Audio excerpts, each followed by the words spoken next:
Hello दोस्तों, स्वागत आप सभी का शिखर के ऑनलाइन प्लेटफॉर्म पर। आज हम जो चर्चा करने वाले हैं, अपना नए चैप्टर की चर्चा करने वाले हैं। आज का जो अपना चैप्टर रहेगा वो है बेटा खाद और उर्वरक, मैन्यूर एंड फर्टिलाइजर।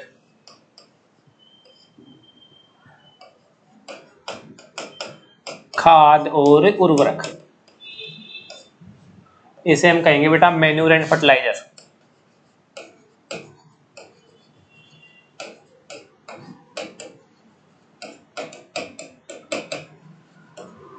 सबसे पहले बात करते हैं खाद किसे कहते हैं, खाद कौन सी भाषा का शब्द है, उर्वरक किसे कहते हैं, उर्वरक क्या है। पहले बात करते हैं खाद की। जो आपके सामने लिखा हुआ है खाद, ये खाद है।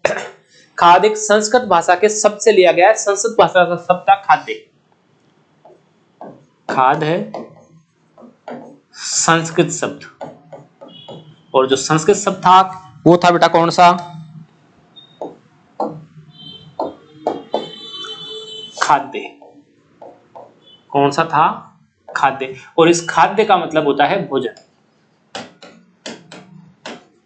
अब भोजन किसका, खाद डालते हैं मृदा में तो भोजन किसका होगा, मृदा का। तो हमने क्या कर दिया, मृदा का भोजन। बात की थी हमने किसकी, खाद की, मैन्यूर। मैन्यूर जो खाद लिखा हुआ हिंदी भाषा में जो पहले लिया गया है संस्कृत भाषा से, संस्कृत भाषा का शब्द था अपना कौन सा, खाद्य। उसका मतलब होता है भोजन, मृदा का भोजन। ये हमने बात की थी किसकी, खाद के बारे में। फिर बेटा बात करते हैं खाद्य होता ही क्या है।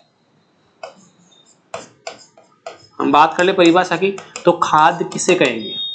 पहली चीज हमें ये पता होना चाहिए खाद का उपयोग हम करते कहाँ हैं। तो खाद का उपयोग कहाँ करते हैं, हम मृदा में करते हैं। मृदा में किस लिए करते हैं,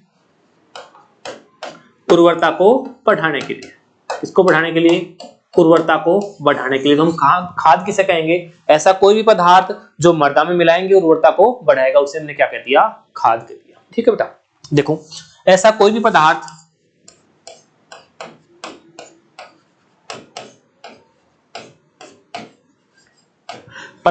जो कार्बनिक भी हो सकता है और अकार्बनिक, देख लेना। ऐसा कोई भी पदार्थ जो कार्बनिक हो या अकार्बनिक हो, ऐसा कोई भी कार्बनिक या अकार्बनिक पदार्थ जो मृदा में मिलाने पर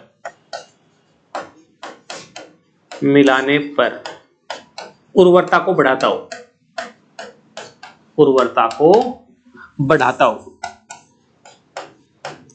ऐसा कोई भी कार्बनिक या अकार्बनिक पदार्थ जो मृदा में मिलाएंगे तो उर्वरता को बढ़ाएगा, उसे क्या कहेंगे, खाद कहेंगे बेटा। लेकिन क्या नहीं होना चाहिए, जल नहीं होना चाहिए। तो बेटा हम क्या लिख देंगे, जल के अलावा। जल के अलावा क्या परिभाषा हो गई अपनी, जल के अलावा ऐसा कोई भी कार्बनिक या अकार्बनिक पदार्थ जो मृदा में मिलाने पर उर्वरता को बढ़ाता हो या भौतिक दिशा में, रासायनिक दिशा में, जैविक दिशा में सुधार करता हो, उसे क्या कहेंगे, खाद कहेंगे। यहां तक ठीक है बेटा। हमने बात की थी किसकी, खाद की। खाद संस्कृत भाषा के खाद्य शब्द से लिया गया है, जिसका मतलब होता है मृदा का भोजन होता है। ठीक है, इसके बाद हमने बात परिभाषा की बात की, ये कार्बनिक भी हो सकता है और अकार्बनिक भी हो सकता है। आगे देखें बेटा कि खाद कौन से भागों में डिवाइड कर सकते हैं। देखिए हमने यहां लिख दिया क्या, खाद। इस खाद को हम बेसिकली कितने भागों में डिवाइड कर सकते हैं, दो भागों में डिवाइड कर सकते हैं। कितने भागों में, दो भागों में। जो पहला भाग है उसे हम कहेंगे बेटा कार्बनिक खाद। क्या कहेंगे, कार्बनिक खाद। देखिए कार्बनिक खाद इसे कह देंगे organic matter, organic manure.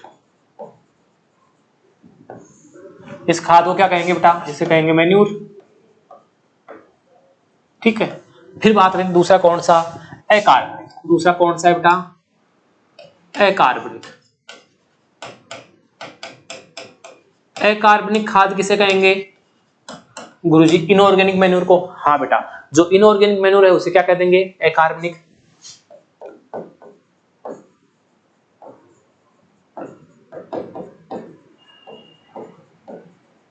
Inorganic manure, इसे कह देंगे अकार्बनिक खाद।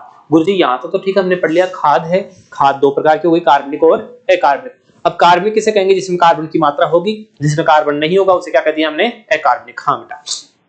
फिर इसके बाद बात करते हैं कार्बनिक खाद कहेंगे किसे। ठीक है, ये पहले बात करते हैं बेटा जो जीवांश से पदार्थ होती है, जीवांश पदार्थों के अपघटन से। पहले बात की हमने किसे? खाद कार्बनिक खाद किसे कहेंगे? जो जीवांश पदार्थों के अपघटन से तैयार की जाती है। हाँ गुरुजी, तो गुरुजी ये किससे? तो बड़ा ध्यान रखना, ये रसायनों के संश्लेषण से, रसायनों के संश्लेषण से तैयार की जाती है। या हम कह सकते हैं इसमें कार्बनिक पदार्थों का कोई योगदान नहीं होता, यहां सिर्फ रसायन का उपयोग किया जाता है। देखिए बेटा, जो जीवांश खाद होती है, जो जीवांश खाद या कार्बनिक खाद हैं, ये प्राकृतिक रूप से जीवांश पदार्थों के उपयोग से तैयार होती है। प्राकृतिक रूप से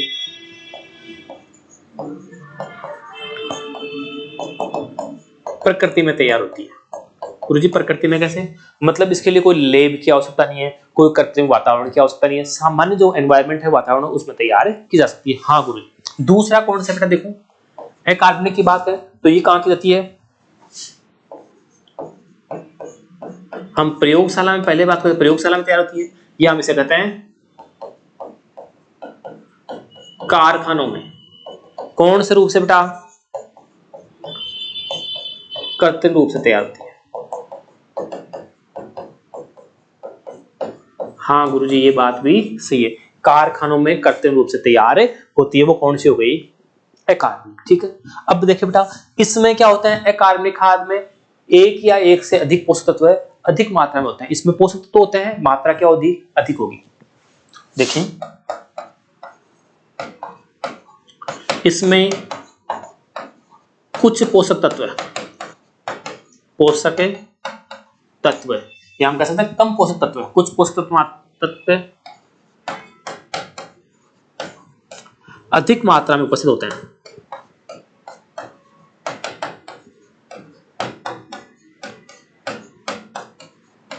क्योंकि हमें जिस पोषक तत्व की जरूरत होगी वही तो डालेंगे। हम कृत्रिम रूप से तैयार कर रहे हैं, रसायनों में तैयार कर रहे हैं, प्रयोगशाला में तैयार कर रहे हैं, कारखानों में तैयार कर रहे हैं, तो जिसकी जरूरत होगी जो पोषक तत्व वो डाल देंगे और उसकी मात्रा क्या रख देंगे? अधिक रख देंगे। कृत्रिम रूप से तैयार हो रहा है, कारखानों में तैयार, तो हम जैसा चाहे वैसा कर सकते हैं। ये कृत्रिम रूप से तैयार किया गया।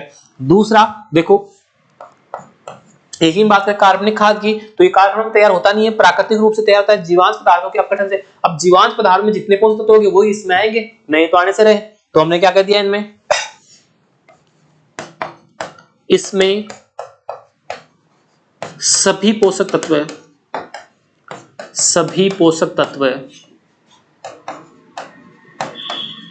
कम या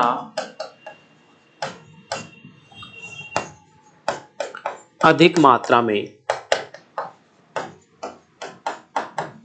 उपलब्ध होते हैं। देखो बेटा यहां हमने चीज देखा, जो अकार्बनिक थे उनमें कुछ पोषक तत्व कम थे, एक हो सकता है, दो हो सकता है, तीन हो सकते हैं, लेकिन उनकी मात्रा क्या थी? अधिक थी। अधिक मात्रा ऊपर से परसेंट में बहुत ज्यादा होता है। जबकि जो कार्बनिक खाद है प्रयोगशाला में तैयार नहीं होती, प्राकृतिक रूप से तैयार होती है, उसमें क्या होता है? पोषक तत्व तो कम होंगे, पोषक तत्व तो क्या होंगे? मात्रा में तो कम हो सकते हैं, लेकिन सारे पोषक तत्व उपलब्ध होते हैं। पोषक तत्व कम या अधिक मात्रा में उपलब्ध होते हैं, लेकिन होंगे कौन से? सभी पोषक तत्व है। मात्रा कम या अधिक हो सकती है, लेकिन सारे पोषक तत्व प्राप्त होते हैं। कार्बन भी होगा, हाइड्रोजन भी होगा, ऑक्सीजन भी होगा, नाइट्रोजन भी होगा, फास्फोरस भी होगा, पोटेशियम भी होगा, क्लोरीन भी होगा, सल्फर भी होगा, क्लोराइड भी होगा, सारे पोषक तत्व उपलब्ध होंगे। तो यहां हमने क्या देखा? कार्बनिक खाद किसे कहते हैं? जीवांश पदार्थों के अपघटन से तैयार होती है। रासायनिक अकार्बनिक किसे कहते हैं? जो रसायनों से तैयार होती है। जितने भी रसायन है वो सब कौन से हो गए? अकार्बनिक खाद। गुरुजी यहाँ थोड़ा सा काम करके आप मेरे को एग्जाम्पल और बता दो। देखो बेटा मैं आपको यहाँ एग्जाम्पल और बता देता हूँ उनके। ये देखो सीधा सा हम बात कर लें उदाहरणों की, आगे जाके थोड़ा सा डिस्कशन और पढ़ेंगे, हम इनके बारे में और पढ़ेंगे, लेकिन थोड़ा सा यहाँ उदाहरण देख लेते हैं। उदाहरण किसे कहेंगे बेटा? ऐसे खाद जो कार्बनिक है, मतलब जीवों के अपघटन से मतलब पादपों के अपघटन से भी हो सकते हैं, जंतुओं के अपघटन से भी हो सकते हैं, जंतुओं के शरीर के अपघटन से भी हो सकते हैं, इनके प्रोडक्ट से अपघटन से भी हो सकता है। देखो पहले बेटा जीवों की बात कर लेते हैं। जीवों के अपघटन से क्या हो सकता है?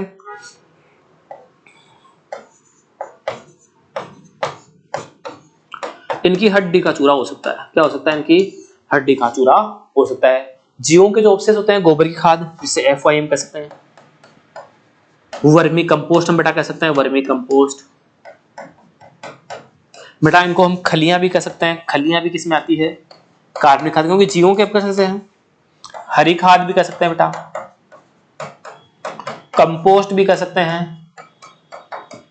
बहुत सी चीजें ऐसी है, बहुत से खाद ऐसे हैं जो कार्बनिक है, मतलब जिनमें जीवों का कहीं ना कहीं योगदान है, जीवों का कहीं ना कहीं योगदान है, मतलब जीवांश पदार्थों के अपघटन से तैयार होती है, प्राकृतिक रूप से तैयार होती है। इनमें सभी पोषक तत्व होते हैं, मात्रा कम या अधिक हो सकती है, कम भी हो सकती है तो अधिक भी हो सकती है, तो उन्हें क्या कहते हैं? हमने कार्बनिक का उदाहरण आपके सामने। गुरुजी अब थोड़ा अकार्बनिक के उदाहरण भी देख लो बेटा। अकार्बनिक का उदाहरण मतलब कोई भी ऐसा खाद जो अकार्बनिक हो, कार्बन नहीं हो, पहली बात तो, पहले तो कार्बन नहीं हो। कुछ उदाहरण ऐसे हैं जिनमें कार्बन भी होता है, उन्हें क्या कहेंगे? कार्बनिक उर्वरक कहेंगे। जितने भी उर्वरक हैं वो सब कौन से हैं? अकार्बनिक। जब उर्वरक हैं तो हम सीधा से लिखते हैं कौन से? सभी उर्वरक। सभी उर्वरक, सभी उर्वरक क्या होंगे? ये होंगे अकार्बनिक खाद। ठीक है बेटा, देखो ये हो गई सभी उर्वरक अकार्बनिक खाद हो गए।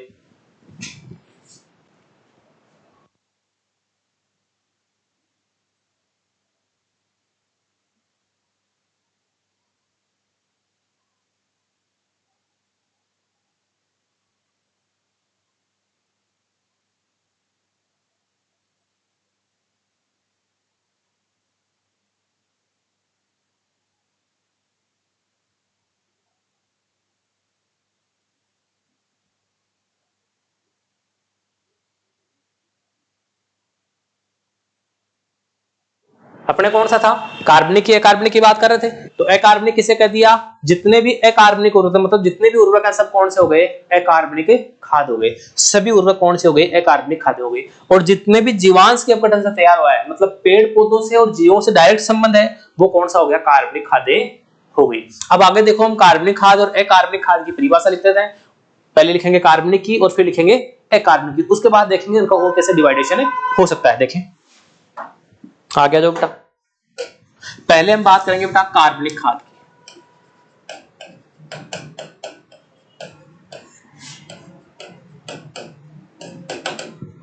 Organic manure. कार्बनिक खाद की बात करें, कार्बनिक खाद किसे कहती है हमने?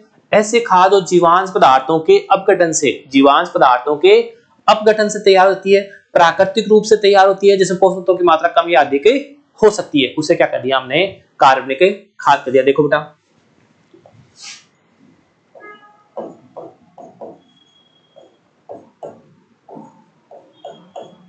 ऐसी खाद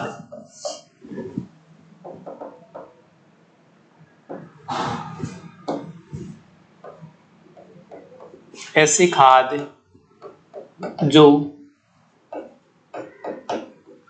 जीवों के अपघटन से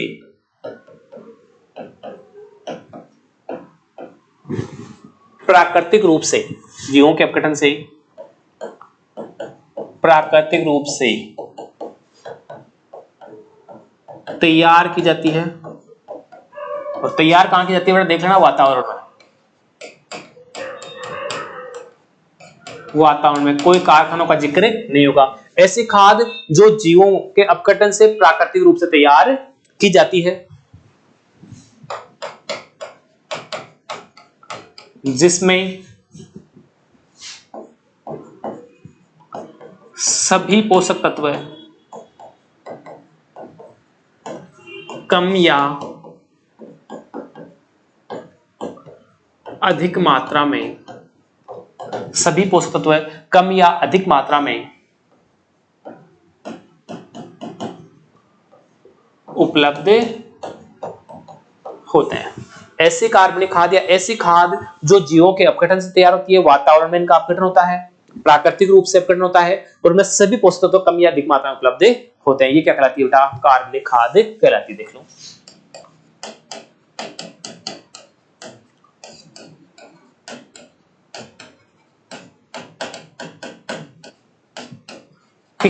इसके बाद हम बात करेंगे अकार्बनिक खादों की।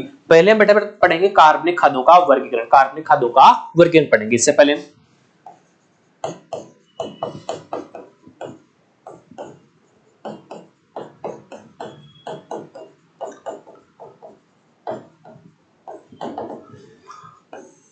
कार्बनिक खादों का वर्गीकरण किसके आधार पर पढ़ेंगे? हम चाहे तो उत्पत्ति के आधार पर पढ़ सकते हैं, हम पढ़ सकते हैं पोषक तत्वों की मात्रा के आधार पर। पहले हम पढ़ेंगे पोषक तत्वों की मात्रा के आधार पर। तत्वों की उपलब्धता या मात्रा के आधार पर, यह बड़ा इंपॉर्टेंट है, तत्वों की उपलब्धता और मात्रा के आधार पर। ठीक है, अब देखो इसमें ये कितने प्रकार के होते हैं बेटा, यही देख लेते हैं। मात्रा के आधार पर कितने प्रकार के होते हैं? 2 प्रकार के होंगे। पहले कौन से होते हैं बेटा? पहले होते हैं स्थूल कार्बनिक खाद। कौन से होते हैं? स्थूल कार्बनिक खाद। दूसरे कौन से होते हैं बेटा? सांद्रित कार्बनिक खाद। पहले स्थूल थे, दूसरे कौन से हैं? सांद्रित है। पहले स्थूल है, दूसरे कौन से हैं? सांद्रित। गुरुजी पहले एक बात बता दो, स्थूल कार्बनिक खाद किसे कहते हैं? कार्बनिक का मतलब आपको पता है बेटा। स्थूल की बात कर लें, ऐसे कार्बनिक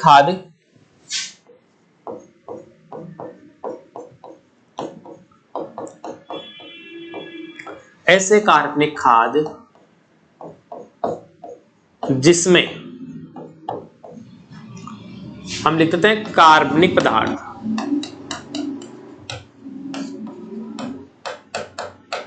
कार्बनिक पदार्थ तो क्या हो? अधिक हो। ऐसे कार्बनिक खाद जिसमें कार्बनिक पदार्थ तो क्या हो बेटा? अधिक हो। तथा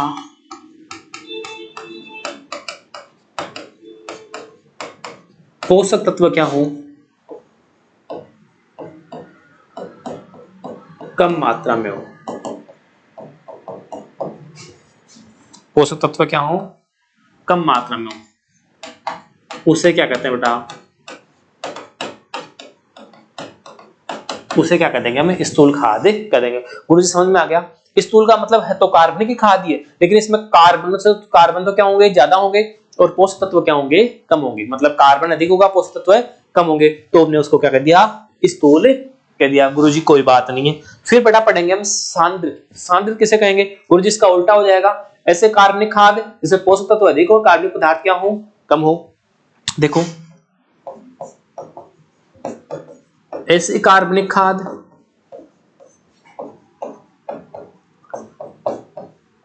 जिसमें हम कार्बनिक पदार्थ को ऑर्गेनिक मैटर कह सकते हैं। ऑर्गेनिक मैटर तो क्या हो बेटा? कम हो। ऑर्गेनिक मैटर क्या हो? कम हो। और प्लांट न्यूट्रिएंट पोषक तत्व क्या हो? अधिक हो। ऐसे कार्बनिक खाद जिसमें कार्बनिक पदार्थ कम हो, पोषक तत्व क्या हो? अधिक हो, उसे सांद्रित कहा जाता है। उसे क्या कहा जाता है? सांद्रित खाद कहा जाता है। गुरुजी ठीक है, उसे हमने क्या कह दिया? सांद्रित खाद कह दिया। कोई बात नहीं, यहां तक ठीक है। ऐसी कार्बनिक खाद जिसमें कार्बनिक पदार्थ कम हो, पोषक तत्व अधिक हो, उसे क्या कह दिया हमने? सांद्रित खाद कह दिया। आगे जाके ये तो किसके आधार पर थी बेटा? तत्वों की उपलब्धता के आधार पर। आगे जाके हम इन्हीं खादों को पढ़ेंगे किसके आधार पर? उत्पत्ति के आधार पर। उत्पत्ति के आधार पर ये भी 2 प्रकार की होती है और ये भी 2 प्रकार की होती है। यहां हम नॉर्मल सा उदाहरण देख लेते हैं बेटा, आगे जाके थोड़ा सा चेंजेस होगा, उदाहरण में आपको पता चल जाएगा। यहां बात कर लें हम किसकी? उदाहरणों की। ऐसी कोई भी खाद हो जिसमें पोषक तत्व कम हो, कार्बनिक पदार्थ ज्यादा हो। जैसे सीधी सी बात कर लूं बेटा मैं हरी खाद की, पहला ही नाम कह दे दिया मैंने, हरी खाद। हरी खाद में कार्बनिक पदार्थ अधिक है, पोषक तत्व क्या है? कम। हाँ गुरुजी। उसके बाद बेटा हम नाम ले दूं गोबर की खाद। किसका नाम ले दिया मैंने? गोबर की खाद। फिर मैं बेटा कह सकता हूं कंपोस्ट। क्या कह दिया मैंने? कंपोस्ट। बेटा फिर मैं कह सकता हूं वर्मी कंपोस्ट। मतलब ये सब है जिनमें कार्बनिक पदार्थ अधिक है, ज्यादा लग रहा है अपने को, है ही ज्यादा, तो वो क्या हो गई? सांद्रित हो, स्थूल हो गई। अब बात करें बेटा सांद्रित। सांद्रित के उदाहरण हम क्या पढ़ेंगे? सांद्रित के जो उदाहरण पढ़ेंगे, सांद्रित के उदाहरण कौन से पढ़ेंगे? जिनमें पोषक तत्व ज्यादा हो। गुरुजी पोषक तत्व मतलब nitrogen, phosphorus, potassium, calcium, magnesium, sulphur, iron, manganese, zinc, cobalt, boron, chlorine, ये सब क्या हो? ज्यादा हो। बोरोन हो, मोलिब्डेनम हो, ये ज्यादा हो, और पोषक कार्बनिक पदार्थ क्या हो? कम हो। तो ऐसे कौन से होंगे? तो बड़ा ध्यान रखना, ऐसी होती है खलियां। खलियां भी आगे जाके दो प्रकार की होती है, ये भी हम पढ़ेंगे। ये क्या होती है? खलियां होती है गुरुजी। और इसके अलावा बेटा हो सकता है हड्डी का चूरा। इसके अलावा हो सकता है बेटा सूखा रक्त। सूखा रक्त हो सकता है बेटा मछली की खाद। मछली की खाद भी इसमें शामिल हो सकती है। गुरुजी यहां हमने बात की थी कार्बनिक खादों की। किसकी बात कर ली बेटा? कार्बनिक खादों की बात कर ली। कार्बनिक खाद किसे कहते हैं? ये वर्गीकरण के आधार पर दो प्रकार की होती है, तत्वों की उपलब्धता के आधार पर। अब आगे जाके इन्हीं को दोनों को अलग अलग भागों में विभाजित करेंगे। देखो आ जाओ बेटा और वर्गीकरण देखते हैं इनका। देखो बेटा मैं यहां बताता हूं आपको खाद का सीधा वर्गीकरण बताता हूं। खाद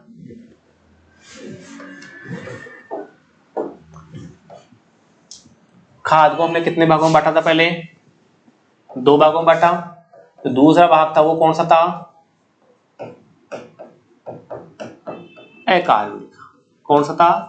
अकार्बनिक। इसका बेटा हमने उदाहरण लिख दिया था सभी उर्वरक। क्या लिख दिया था? सभी उर्वरक। सभी जो उर्वरक होते हैं वो क्या होते हैं? अकार्बनिक खाद होते हैं। हाँ गुरुजी। दूसरा देखो बेटा, जो पहला हमने लिखा था वो क्या लिखा था हमने? कार्बनिक खाद। हमने क्या लिख दिया था? कार्बनिक खाद, ऑर्गेनिक मैन्यूर। हाँ गुरुजी लिखा था। इसको हम आगे जाके कितने भागों में बांट चुके हैं? दो भागों में इसको बांट चुके हैं। और दो भाग कौन से कर दिए और किसके आधार पर कर दिए? देखो बेटा आधार किसका कर दिया ये देखो पहले तो। किस आधार पर हमने दो भागों में बांटा कार्बनिक खादों को?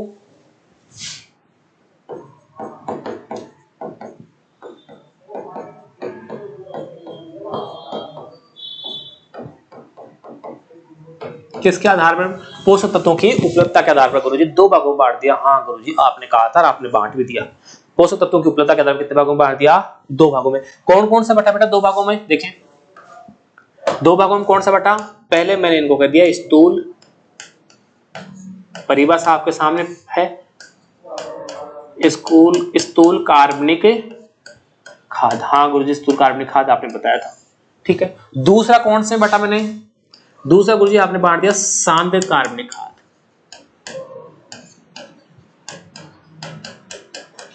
सांद्रित कार्बनिक खाद, ये हमने इसको डिवाइड कर दिया स्थूल और सांद्रित के रूप में। फिर बेटा ध्यान रखिए मैंने कहा था स्थूल और सांद्रित को दोनों को दो दो भागों में विभाजित करते हैं। हाँ गुरुजी कहा तो था।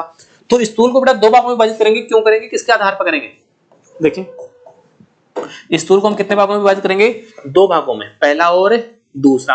किसके आधार पर? उत्पत्ति के आधार पर। देखें किसके आधार पर?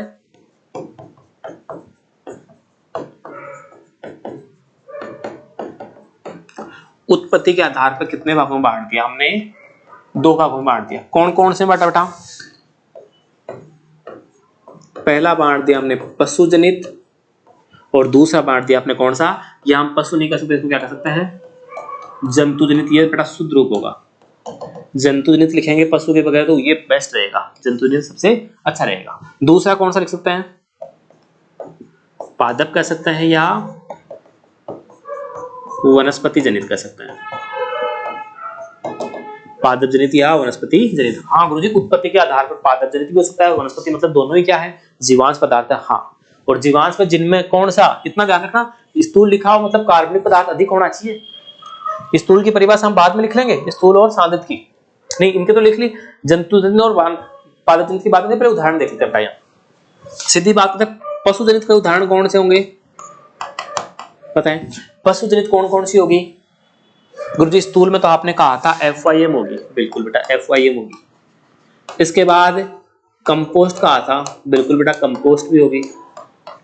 उसके बाद आपने कहा था वर्मी कंपोस्ट। बिल्कुल बेटा वर्मी कंपोस्ट भी होगी। तो मोस्टली हमने उदाहरण लिख दिए कौन से?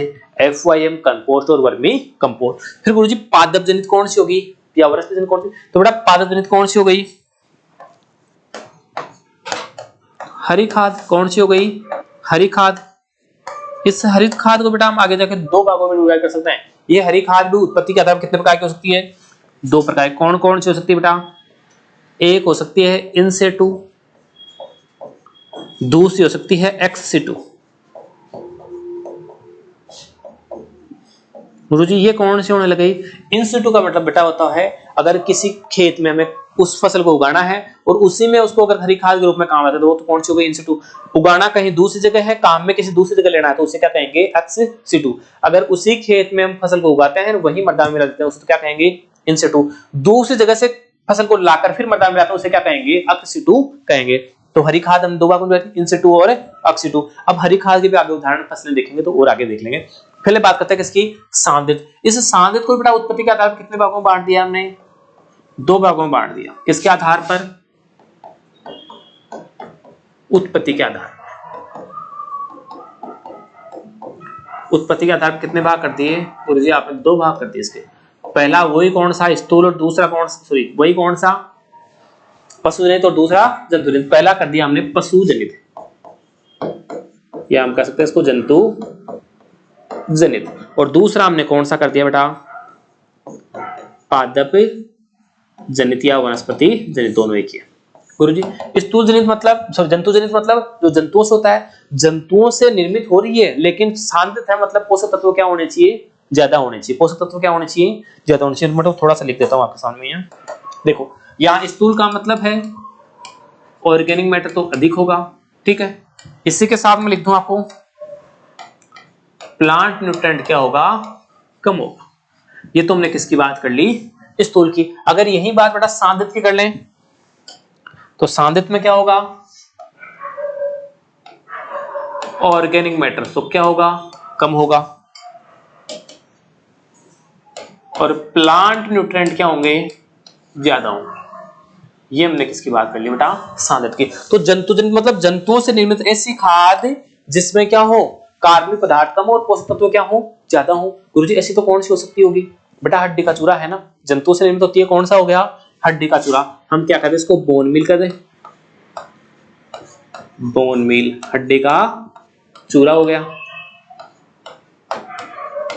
हड्डी चूर्ण कह सकते हैं हम इसको, अस्थि चूर्ण भी कह सकते हैं, ठीक है गुरुजी। गुरुजी और नहीं हो सकता कोई? हाँ बेटा हो सकता है। मछली की खाद। कौन सी हो गई? मछली की खाद। हाँ गुरुजी मछली की खाद भी। और बेटा हो सकता है सूखा रक्त। कौन सा हो सकता है?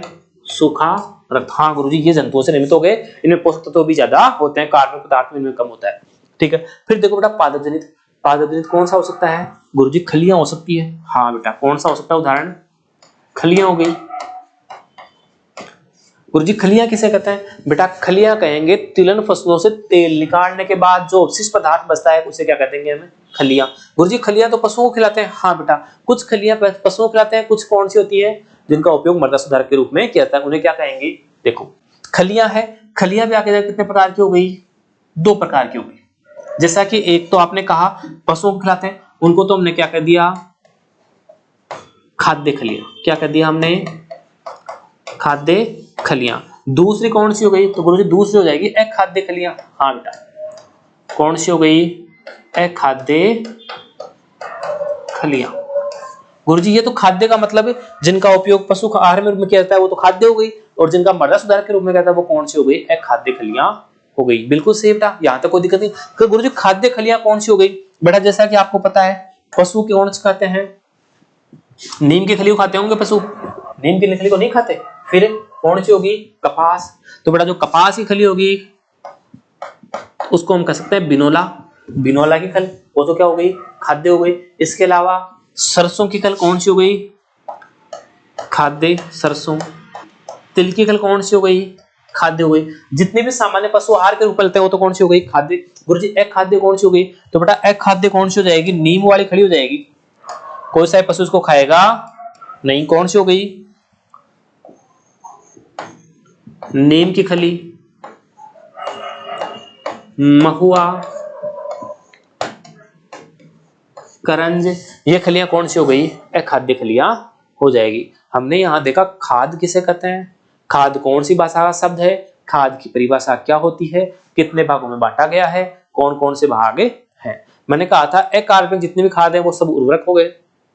जो कार्बनिक है, हम पहले बात करते बेटा कार्बनिक की, तो कार्बनिक खादें हमने किसे कहा? ऐसी खादें जो क्या है कारखानों में तैयार नहीं होती है, प्राकृतिक रूप से तैयार होती है, जीवांश के अपघटन से या जंतुओं या पेड़ पौधों से तैयार होती है। उनमें पोषक तत्व कम हो सकते हैं या अधिक हो सकते हैं, मात्रा में कम या अधिक हो सकते हैं, लेकिन सारे विद्यमान रहेंगे। वो कौन सी हो गई? कार्बनिक खादें हो गई। आगे जाके हमने वर्गीकरण का 2 प्रकार से किया। कौन कौन सा किया? हमने उन्हें कार्बनिक को स्थूल कहा और सांद्रित कहा। उसके बाद इनको 2 भागों में विभाजित किया, पशु जनित और पादप जनित, जंतु जनित और पादप जनित। ये किया हमने विभाजन। ये थी अपने कौन सी? कार्बनिक खादें। अब आगे जाके हम इनको डिटेल से पढ़ने वाले हैं, कार्बनिक खादें क्या होती है। उसके बाद हम पढ़ेंगे अकार्बनिक खाद या सभी उर्वरक कौन कौन से होते हैं। आज के लिए इतना ही, कल फिर मिलेंगे इसी समय इसी चैनल पर। तब तक के लिए जय हिंद, जय भारत।